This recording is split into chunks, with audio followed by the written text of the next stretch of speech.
Apakah Anda pernah membayangkan berada di era perang di Tiongkok pada abad ke-19, di mana tindakan kekerasan, pengkhianatan, dan ambisi kekuasaan menguasai kehidupan? Film Warlord 2007 membawa Anda dalam pengalaman hidup di masa itu, mengisahkan perjuangan tiga panglima perang yang berjuang memperebutkan kekuasaan atas satu wilayah kecil, di mana masing-masing memiliki tujuan, cara, dan karakter yang berbeda-beda. Akan tetapi, ketika kekuasaan telah dicapai, apakah mereka akan meraih apa yang mereka inginkan? Ataukah akan ada harga yang harus dibayar atas segala tindakan yang mereka lakukan? Dengan Jet Li, Andy Lau, dan Takeshi Kaneshiro sebagai pemeran utama, siapakah di antara mereka yang akan berhasil menjadi penguasa? Dan siapakah yang akan gagal? Semua pertanyaan tersebut akan terjawab ketika Anda menonton film ini hingga akhir. Nah, tanpa berlama-lama langsung saja kita masuk ke alur ceritanya.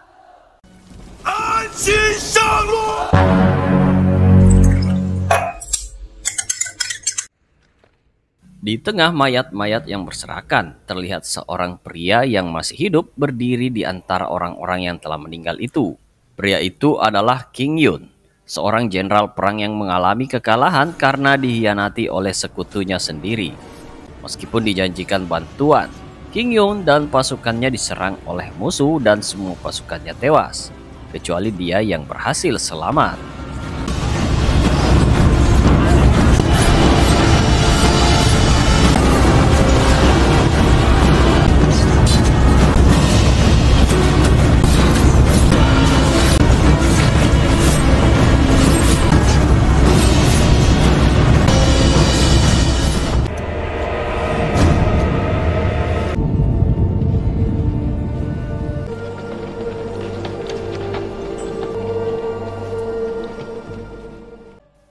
Dengan sisa tenaganya, King Yun menuju sebuah desa dan bertemu dengan Liang, seorang wanita yang merawatnya setelah dia ambruk di hadapannya.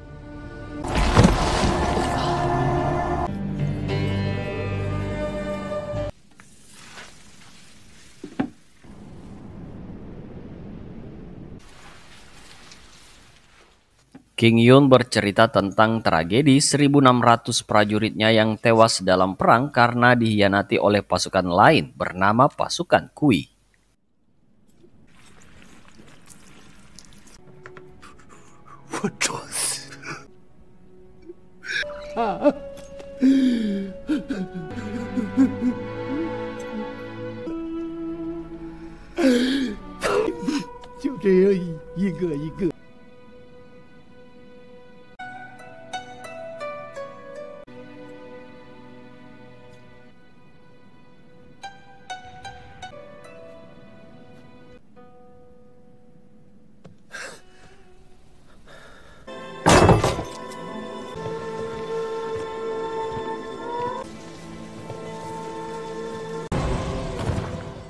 Keesokan harinya, ketika King Yun mencari makanan, ia bertemu dengan para perompak jalanan yang membagikan roti untuk warga miskin.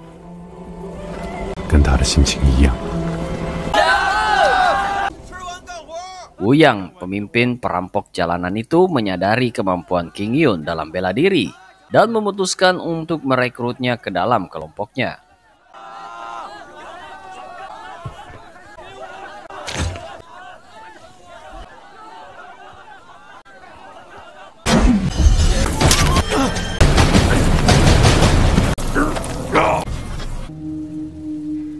你这么能打，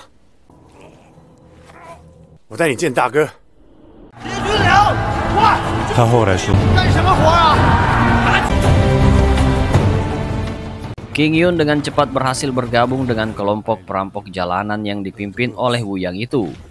Dan suatu hari, kelompok tersebut menyerang para prajurit Kui yang membawa persediaan makanan di atas tebing.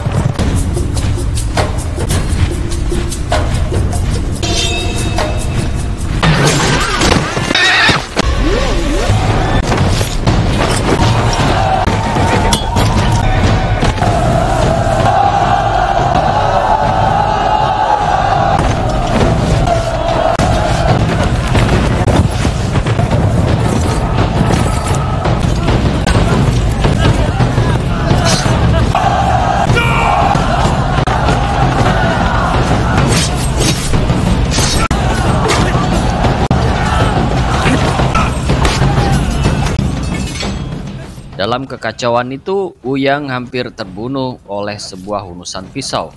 Tetapi King Yun segera melindunginya dan tangannya terluka sebagai akibatnya. King Yun kemudian menyerang para prajurit Kui dengan gencar, mencoba menjangkau pemimpin mereka yang berkuda. Meskipun pemimpin itu menembaknya dengan senapan, King Yun berhasil menghindar dan membunuhnya dengan tombak.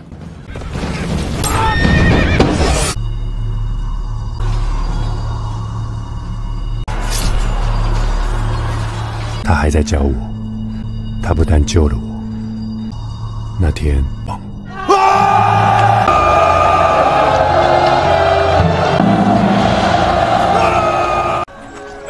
你在想什么？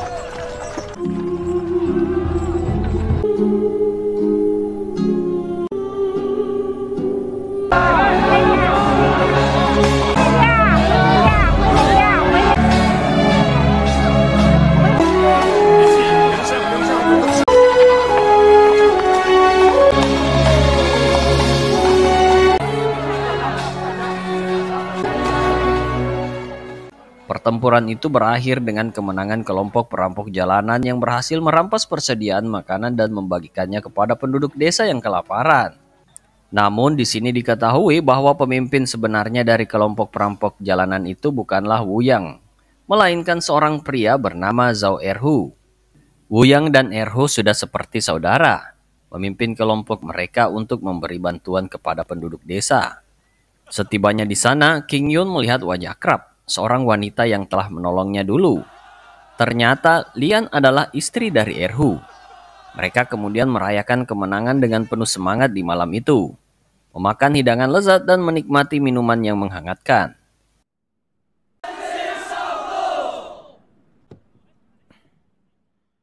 Namun di tengah-tengah perayaan, Erhu dan King Yun berbicara dalam-dalam.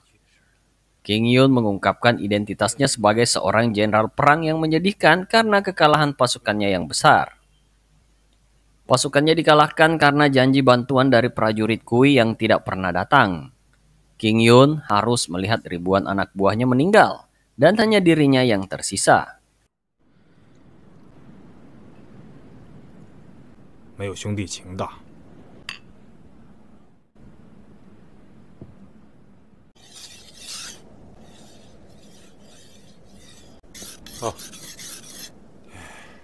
人都会留下吗？ 谁不留下？对了，来了一个姓庞的，有饭吃。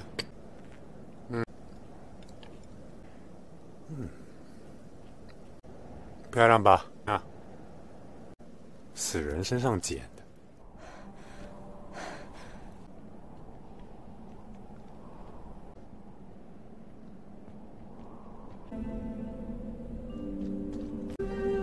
干嘛还回来呀？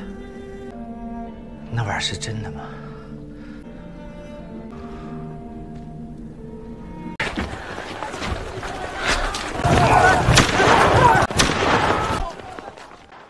？Setelah pesta, mereka bersiap untuk beristirahat.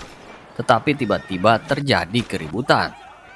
Para prajurit Kui datang ke desa untuk memberikan pelajaran karena makanan mereka telah dirampas. Para penduduk desa tidak berdaya melawan para prajurit dan Erhu bahkan hampir saja tertembak karena dikepung.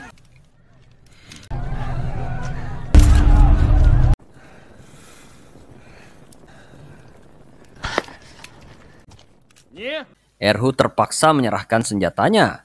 Prajurit Kui mengambil kembali makanan mereka dan pergi meninggalkan desa, meninggalkan banyak penduduk desa terluka akibat serangan tadi malam. 你为什么不看着我？哎！抢了粮车，粮食就。今是给你们个机会，报效朝。你了吗？哼，走！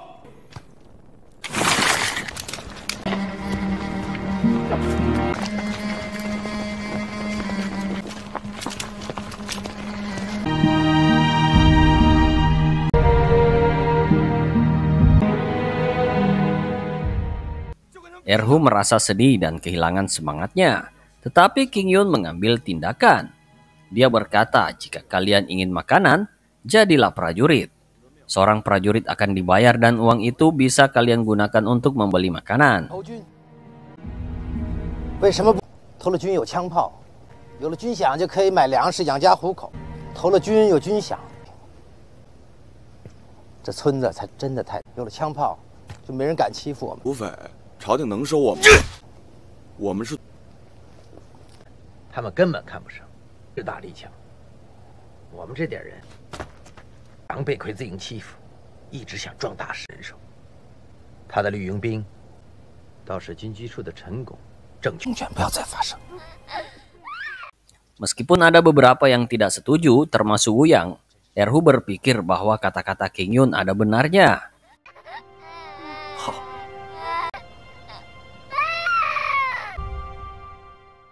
Wuyang bahkan mengusulkan perjanjian darah untuk membuktikan di mana posisi King Yun. Mereka bertiga lalu bergerak menuju ke sebuah tempat yang mencekam, tempat di mana 3 orang sandera sedang terikat. Erhu tanpa ragu-ragu menghujamkan pisau ke tubuh salah satu sandera. Kemudian Wuyang menyusul. King Yun terperanjat melihat adegan itu, menyadari bahwa itu adalah bagian dari perjanjian darah mereka. Setelah itu, King Yun pun mengikuti langkah-langkah mereka dan mereka melakukan perjanjian darah, bersumpah setia dan siap mati jika ada yang berkhianat. Esok harinya mereka bertiga dan sekumpulan pria melangkah menjadi prajurit. Mereka melakukan perjalanan jauh ke tempat para pejabat tinggi agar diizinkan bergabung dalam perang.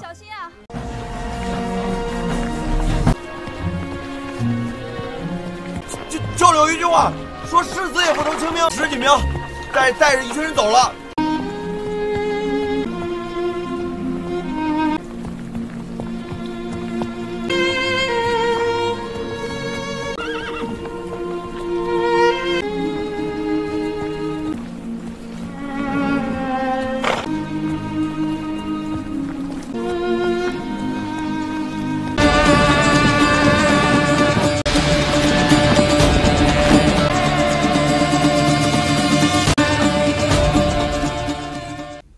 Tak disangka ketika para pejabat Di, Jiang, dan Chen menjadi saksi keberadaan King Yun yang ternyata masih hidup.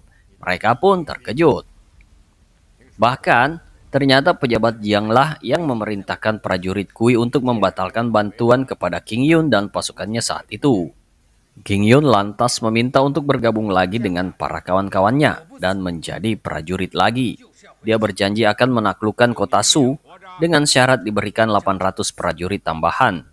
Jika berhasil, King Yun hanya meminta setengah dari harta rampasan kota Su. Meski para pejabat itu meremehkan ide King Yun yang terlalu berani, mereka tetap memberi izin dan memenuhi permintaan King Yun dengan memberikan 800 prajurit tambahan yang diminta. 没有军饷啊！唐乾宇，攻下城，一半的东西归我们。 Di malam yang sunyi itu, King Yun dan kawan-kawan mengajarkan strategi perang kepada para prajurit. Musuh mereka, pasukan dari kota Su, memiliki senapan yang mematikan. Satu-satunya cara untuk mengalahkan senjata itu adalah dengan membuat tameng manusia yang berani merengsek maju, sehingga musuh kehabisan amunisi. Namun banyak prajurit yang harus rela jadi korban di garis depan.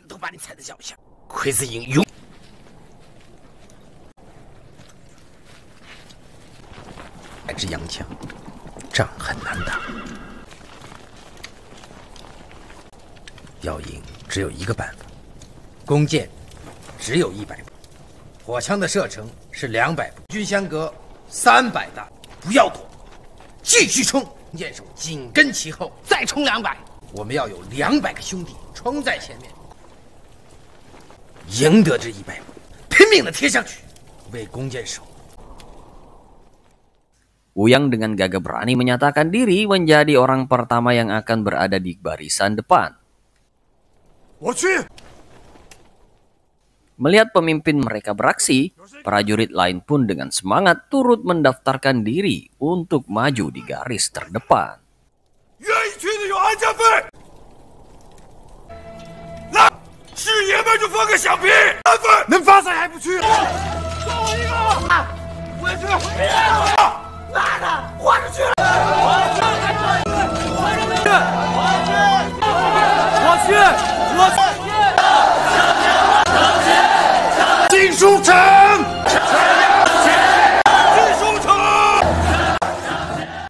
Hari peperangan pun tiba. Pasukan King Yun berhadapan langsung dengan para pasukan Kotasu.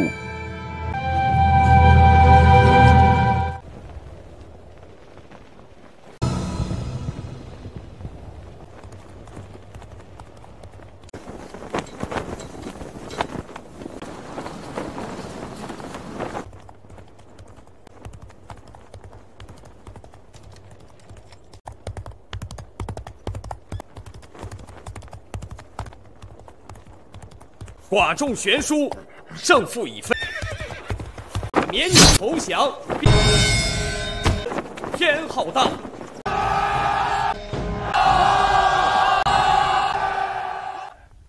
Barisan depan yang dipimpin oleh Wu Yang berlari dengan tameng mereka yang menjadi satu-satunya perlindungan dari serbuan peluru musuh.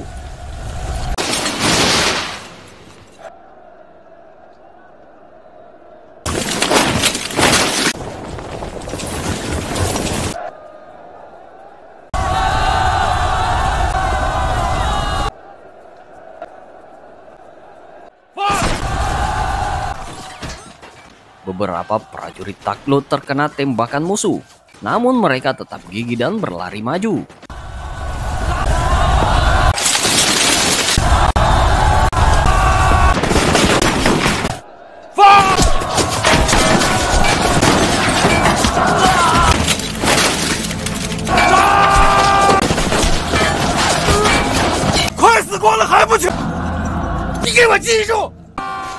Ketika jarak antara kedua pasukan hanya sekitar 100 langkah lagi, barisan kedua pun langsung menyerang.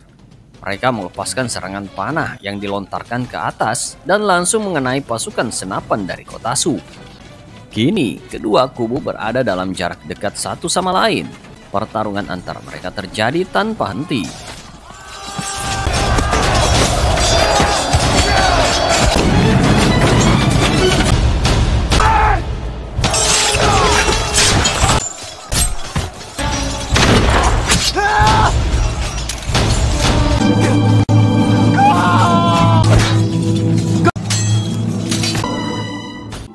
Kedua belah pihak bertempur dengan pedang dan tombak mereka. Pasukan berkuda dari pihak Kotasu juga ikut terlibat dalam pertempuran. King Yun memerintahkan pasukan berkuda dari pihaknya untuk maju, dipimpin oleh Erhu. Mereka berpacu ke arah musuh dengan kecepatan tinggi.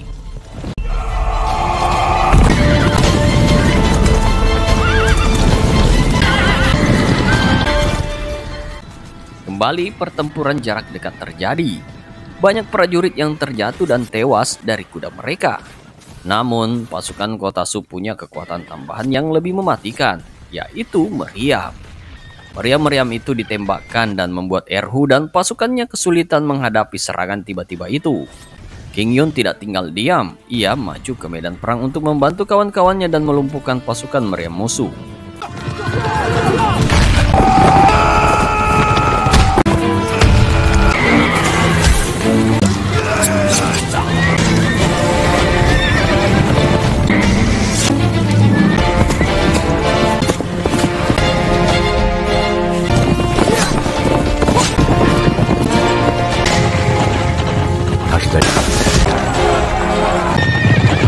命逼我出手。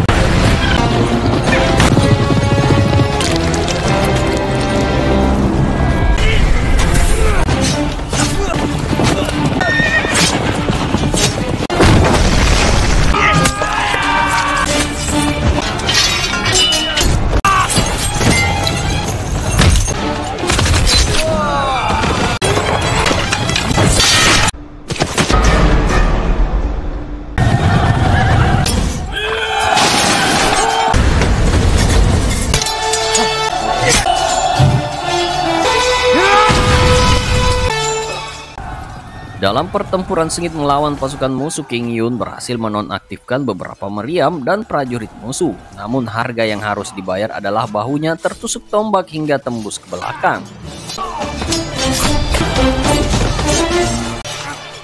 Wu Yang dan Erhu kemudian datang untuk membantu King Yun yang sudah lemah. Namun ketiganya dikepung oleh prajurit Kotasu.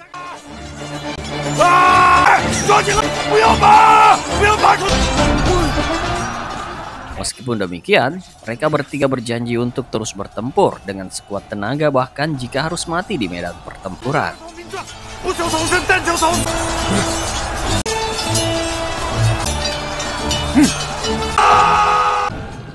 Tiba-tiba seorang jenderal perang dari kota Su maju ke medan perang dan Wu Yang melihat peluang untuk mengalahkannya. Dia menyelinap di antara para prajurit musuh dan melempar pisau dari jarak jauh, membuat jenderal itu jatuh dari kudanya. Wu Yang berhasil mendekatinya dan mengulti kepalanya dengan pisau.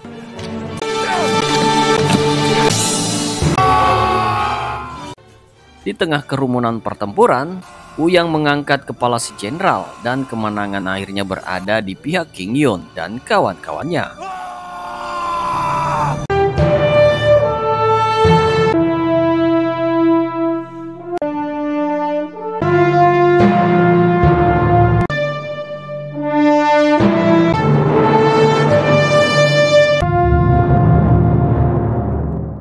Berita ini membuat tiga pejabat senang dan mereka mengakui kehebatan pasukan King Yun. Akhirnya para pejabat memerintahkan pasukan King Yun untuk membantu pasukan Kui yang dulu pernah mengkhianati dirinya. Setelah berhasil mengalahkan kota Su, King Yun dan para prajuritnya mengalihkan fokus pada misi selanjutnya, yaitu menaklukkan kota Zusu dan Nanjing. 参见大人，在，久违了。既然庞将军。 去苏州再打南京，怎样？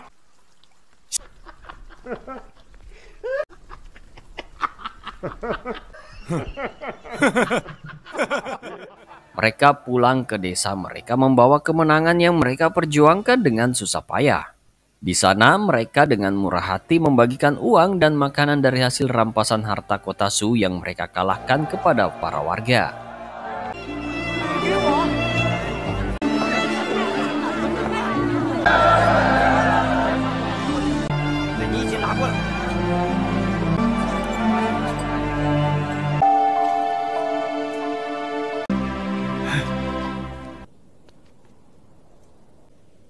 你瘦了， 那大哥呢？ 在村外睡。你不喜欢这里，说这一走3年就回来，明天一早就出发。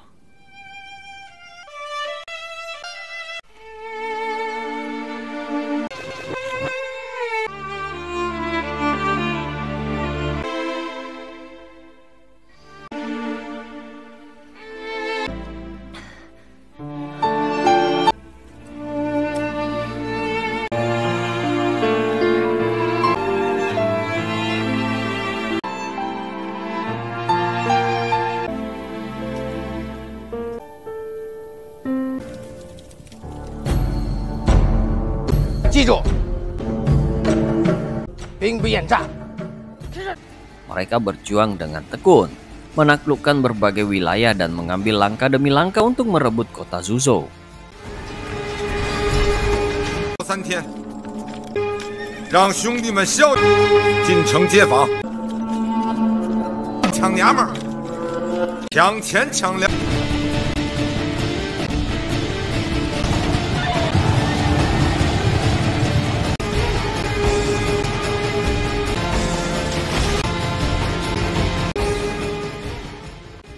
Dengan semangat yang tinggi, mereka mengepung kota Susu dengan perkiraan dapat ditaklukkan dalam waktu 3 bulan. Namun, kota itu ternyata sangat sulit ditembus dan setelah 1 tahun, mereka masih belum berhasil. “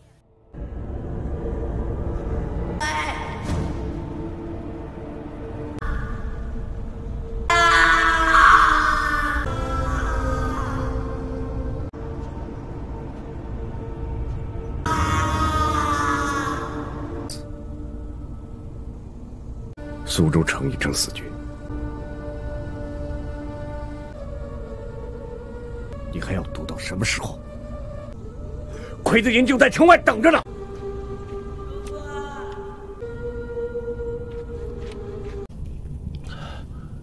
兵3000多个人全都吃饱了，2口肥猪。”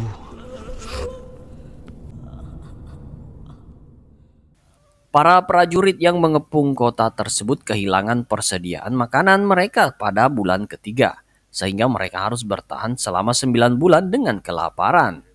Terungkap bahwa siasat ini adalah ulah ketiga pejabat yang berniat jahat. Mereka menggiring Qing Yun dan pasukannya ke kota Zuzu lalu menelantarkannya. Ketika Qing Yun mencari mereka, dia hanya berbicara pada kursi kosong di hadapannya. 我就能拿下苏州，我求你了！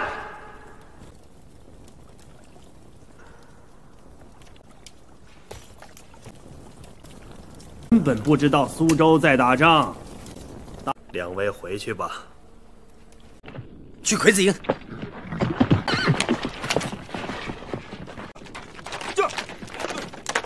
大哥，不能求。想不通你就回去。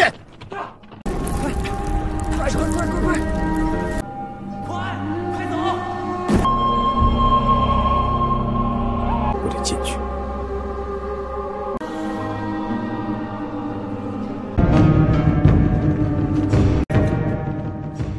Ternyata tanpa sepengetahuan Qing Yun, Erhu memutuskan untuk menyelinap masuk ke dalam kota Zuzu untuk mencuri makanan.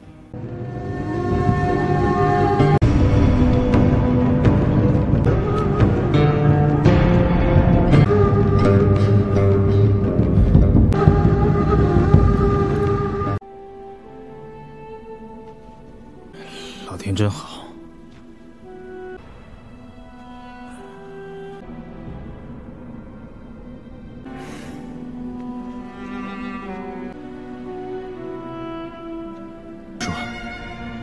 二虎想当英雄，我的人会带你走。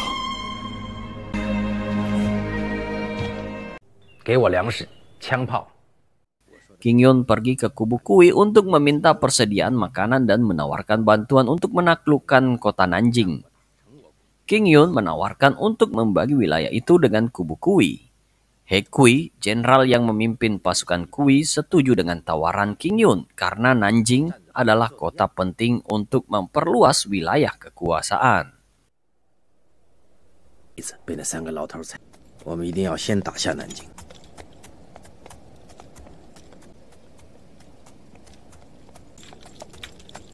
2天，拿下苏州。知道打南京跟何魁无关。将军回来了！二虎将军进城了。 粮食再这么好，某时看到红烟，就代表到。 Ketika Qing Yun kembali, ia baru mengetahui bahwa Erhu telah berada di dalam kota Zuzu. Namun Qing Yun tetap bertekad untuk menaklukkan Nanjing dan memutuskan untuk menyerang Zuzu malam ini, lalu melanjutkan perjalanannya ke Nanjing.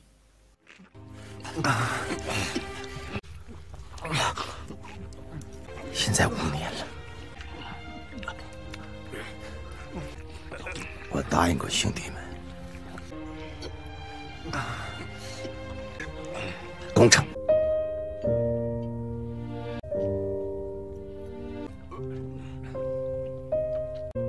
嫂子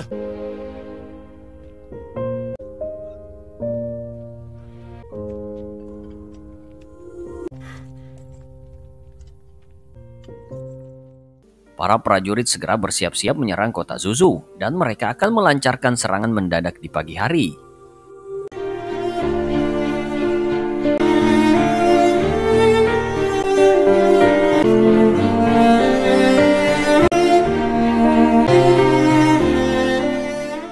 Sementara itu, di dalam kota Zuzu, Erhu bertemu dengan pemimpin Zuzu dan memberitahunya bahwa mereka terisolasi karena pengepungan prajurit Qing Yun dan tak bisa keluar dari kota selama setahun lamanya. Pemimpin Zuzu ingin mengakhiri situasi yang tak berkesudahan ini dan menyadari bahwa orang di hadapannya adalah Erhu, salah satu petinggi prajurit Qing Yun. Tanpa ragu dia mengeluarkan pedangnya dan memaksa Erhu untuk bertarung dengannya. Dan akhirnya mereka berdua terlibat dalam sebuah duel. 小武器，城每1寸土地。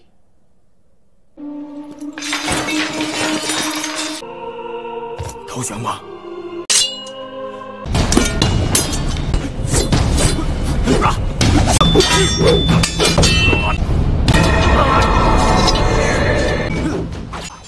Meskipun Erhu merasa pria tersebut tidak bertarung sungguh-sungguh, hal aneh terjadi ketika pedangnya terangkat. Pemimpin Zusu justru maju dan membiarkan dirinya tertusuk demi tujuan yang lebih besar.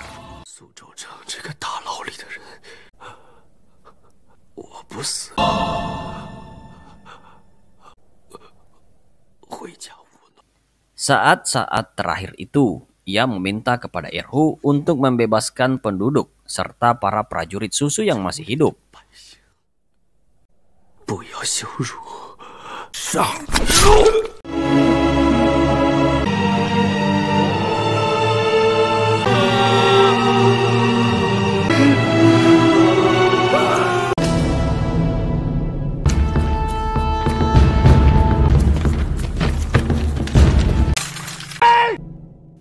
Hasil negosiasi tak sengaja ini sangat menggembirakan. Ketika King Yun dan pasukannya bersiap menyerang kota Zusu, tiba-tiba penduduk kota keluar dan Erhu muncul di antara mereka. Negosiasi tak sengaja tersebut berhasil memenangkan Zusu tanpa perlu ada pertumpahan darah dan Erhu menjadi pahlawan.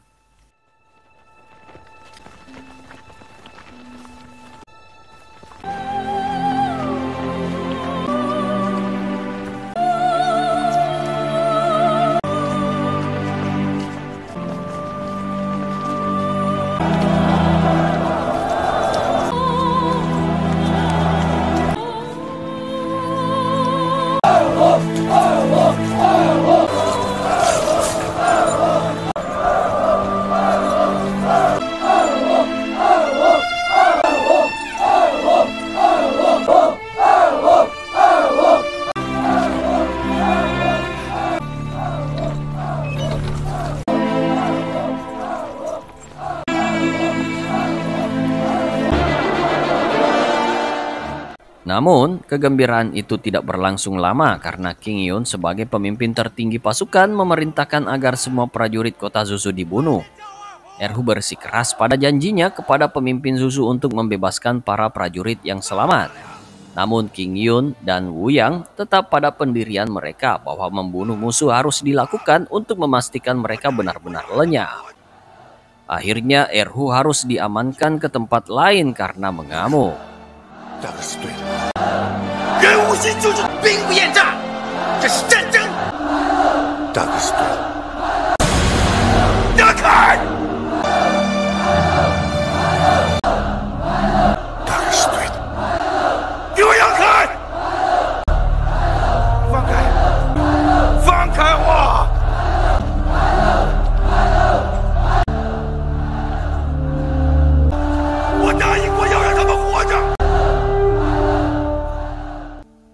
Dengan perintah King Yun, ribuan prajurit Zusu menjadi korban pembantaian yang kejam. Prajurit pemana menghujani mereka dengan anak panah sampai tak satu pun yang bisa bertahan.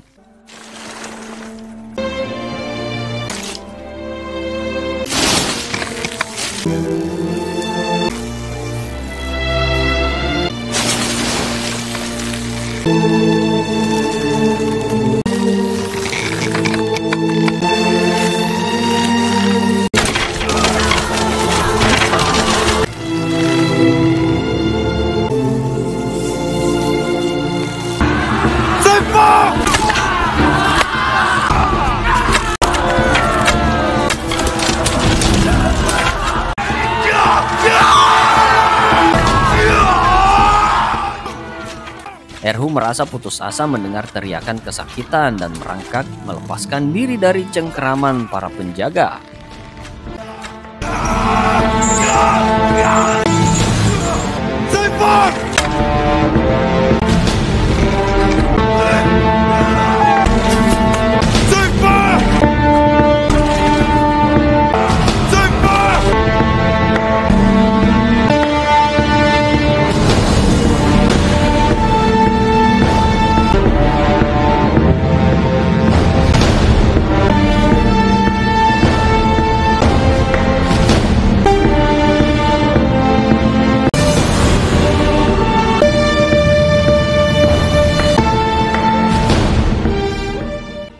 Setelah tragedi itu usai, ia melangkah ke kota dan terperangkap di tengah ribuan mayat yang terkena anak panah. 哥再也没和我说过一句话。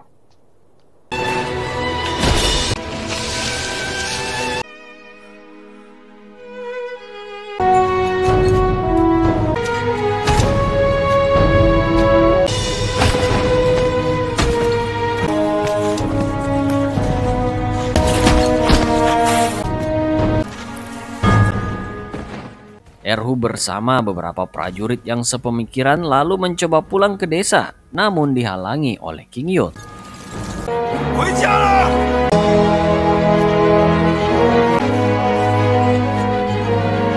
谁跟我？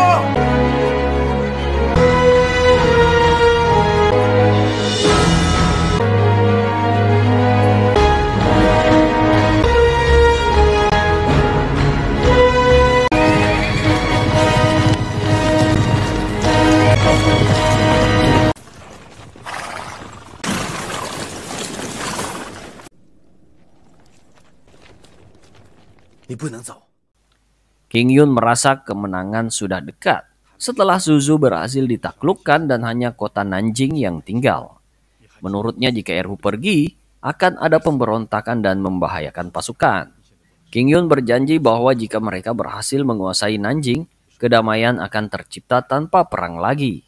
Erhu ragu, namun akhirnya menerima ajakan King Yun untuk menaklukkan Nanjing.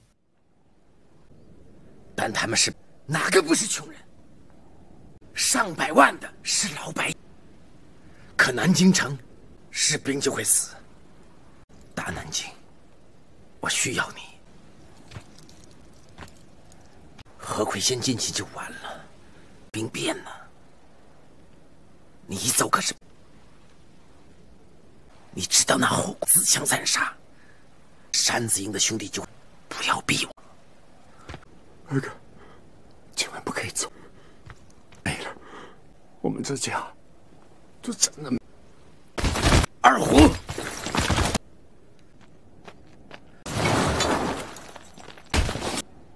我向你保证，如果我们再不走，就来不及了。何奎的兵已经出下岛，将来你会知道，我会放。我们打完南京。 我今天的决定是对的。进南京，我看着。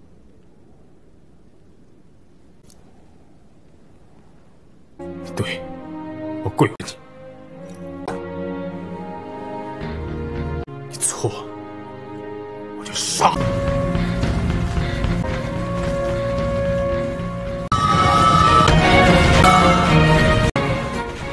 Tidak butuh waktu lama untuk merebut Nanjing, dan mereka bertiga, Erhu, King Yun, dan Wu Yang diangkat sebagai jenderal di sana.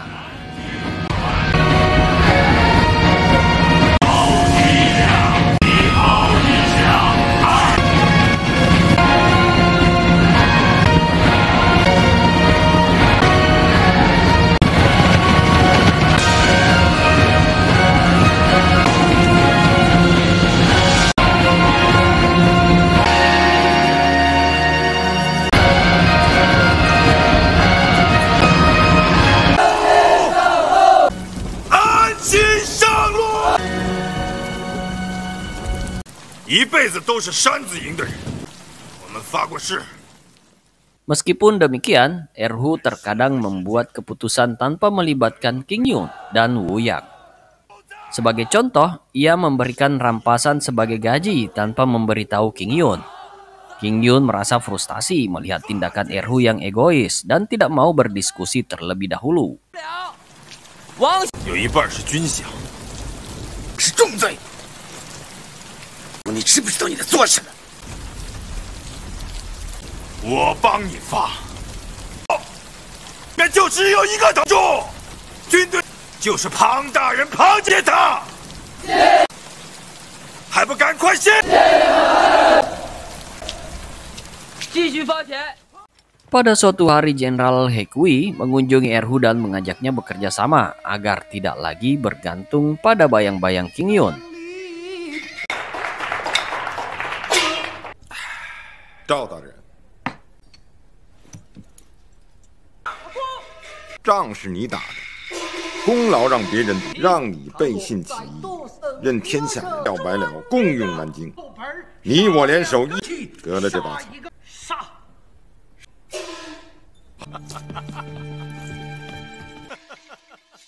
Namun Erhu menolak tawaran itu secara tegas.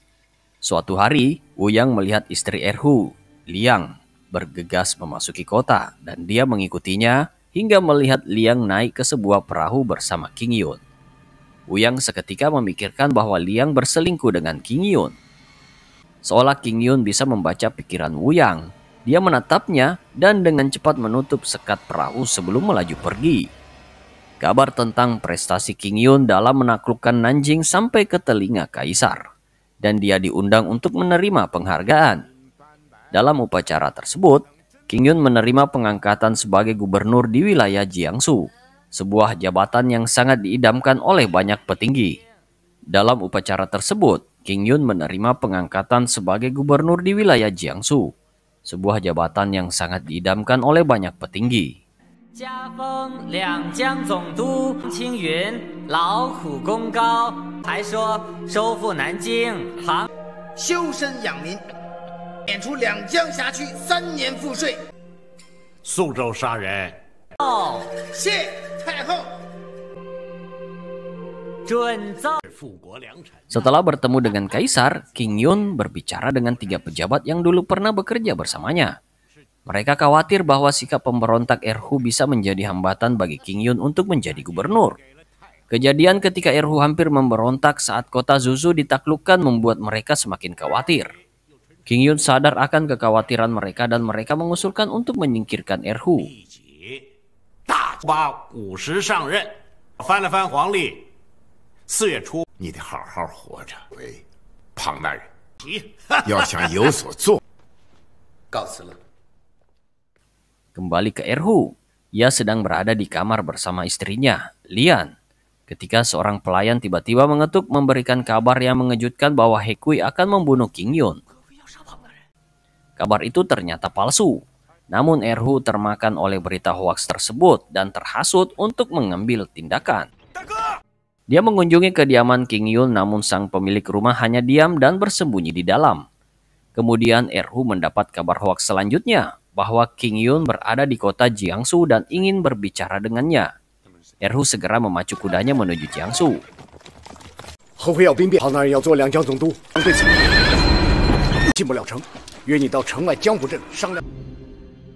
Sementara itu, Wuyang merasa ada yang tidak beres dengan kabar tersebut dan langsung menuju ke rumah King Yun. Setelah mencari-cari, dia berhasil menemukan King Yun yang bersembunyi di dalam rumahnya. Wuyang memiliki firasat bahwa Erhu sengaja diasingkan di Jiangsu. Bahkan mungkin lebih buruk lagi, dia akan dibunuh di sana. Wuyang kemudian berpikir bahwa masalah ini semua berawal dari wanita, yaitu Lian, yang menjadi rebutan King Yun dan Erhu. 就为了嫂子，你要动二哥。二哥什么时候到？你忘了投名状。 实现！你等我。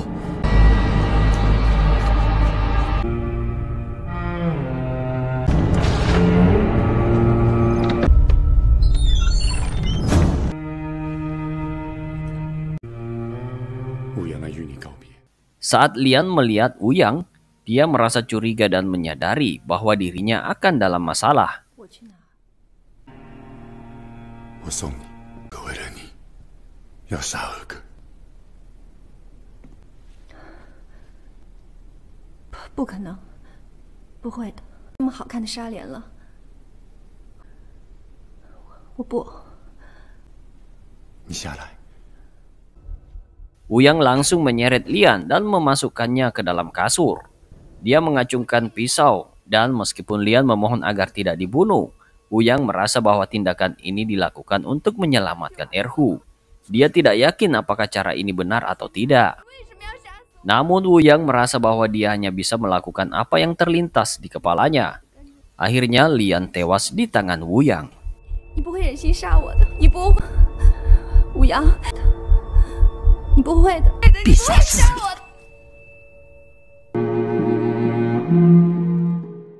Saat malam tiba, King Yun bersiap untuk makan malam di rumahnya. Dia terlihat seperti sedang berbicara pada Erhu. Meskipun Erhu berada jauh di Jiangsu yang sepi, hanya hujan deras yang menemani setiap langkah kudanya. Namun tiba-tiba sebuah anak panah menancap di tubuh Erhu dan dia terjatuh.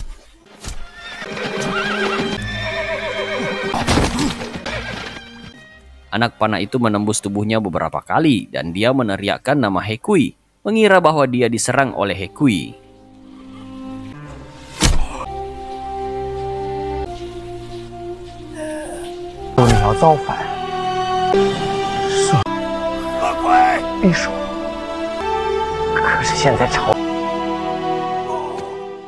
Erhu tidak pernah curiga bahwa King Yun menjadi dalang di balik serangan tersebut.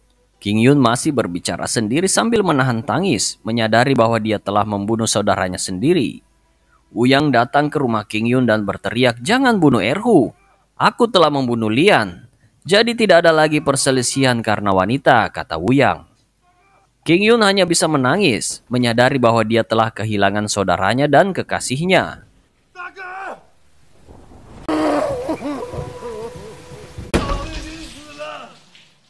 Pagi harinya, Wuyang menemukan Erhu sudah tidak bernyawa di Jiangsu, di wilayah tempat King Yun baru saja dilantik sebagai gubernur. King Yun akan mulai menjabat sebagai orang penting dan menjalankan tugas dari kaisar.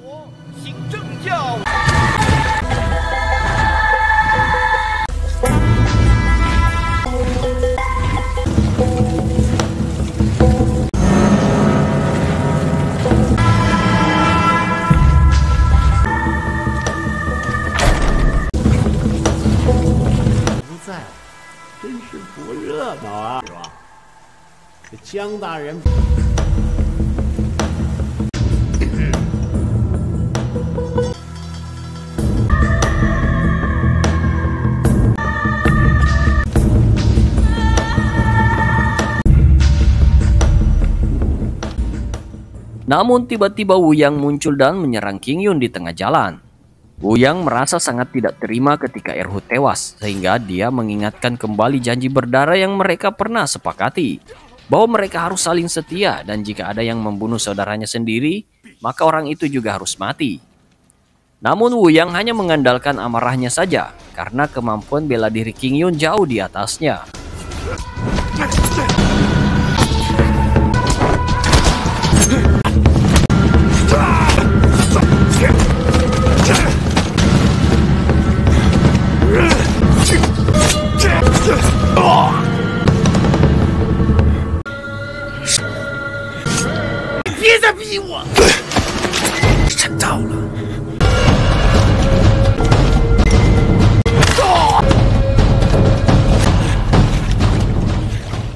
Meski sudah berkali-kali dipatahkan kaki dan tangannya oleh King Yun agar berhenti menyerang, namun dengan amarah yang membara, ia tetap maju menyerang King Yun.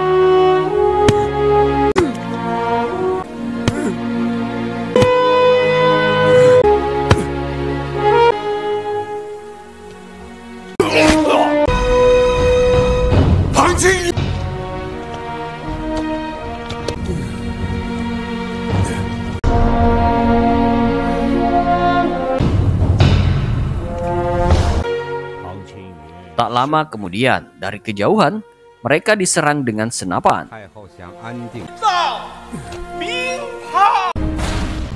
Saat Wuyang menusukkan pisaunya, ia kaget karena King Yun tidak menghindar. Ternyata tembakan menembus punggung King Yun bersamaan dengan tusukan Wuyang.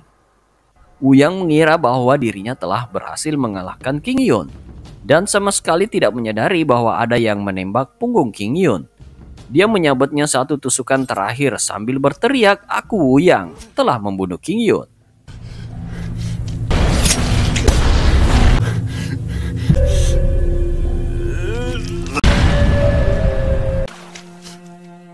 Di suatu tempat, 3 pejabat sedang minum teh sambil mengobrol, dan mereka menganggap King Yun sangat naif karena tidak tahu bagaimana pemerintahan bekerja. Kaisar pun tidak akan membiarkan orang asing menjadi gubernur di wilayah Nanjing. King Yun ternyata ditembak atas perintah kaisar, dan 2 bulan kemudian Wuyang dihukum mati karena telah membunuh King Yun. Akhirnya film pun selesai. Film ini mengajarkan bahwa tidak peduli seberapa kuat usaha dan perjuangan kita, pada akhirnya kita akan menghadapi kekuatan yang lebih besar dari diri kita sendiri. Ini adalah sebuah pengingat bahwa terkadang perjuangan dan kesetiaan kita tidak selalu menghasilkan hasil yang kita inginkan. Terkadang keadaan dan kekuatan politik yang lebih tinggi dapat mengubah segalanya dengan cara yang tidak terduga. Namun meskipun demikian, kita tidak boleh berhenti berjuang dan tetap berusaha melakukan yang terbaik dalam segala hal. Semoga film ini dapat menjadi inspirasi bagi kita untuk terus berjuang dan menghadapi tantangan hidup dengan tekad yang kuat, serta mengejar impian kita tanpa henti. Terima kasih telah menonton dan sampai jumpa di film berikutnya. See you and bye-bye.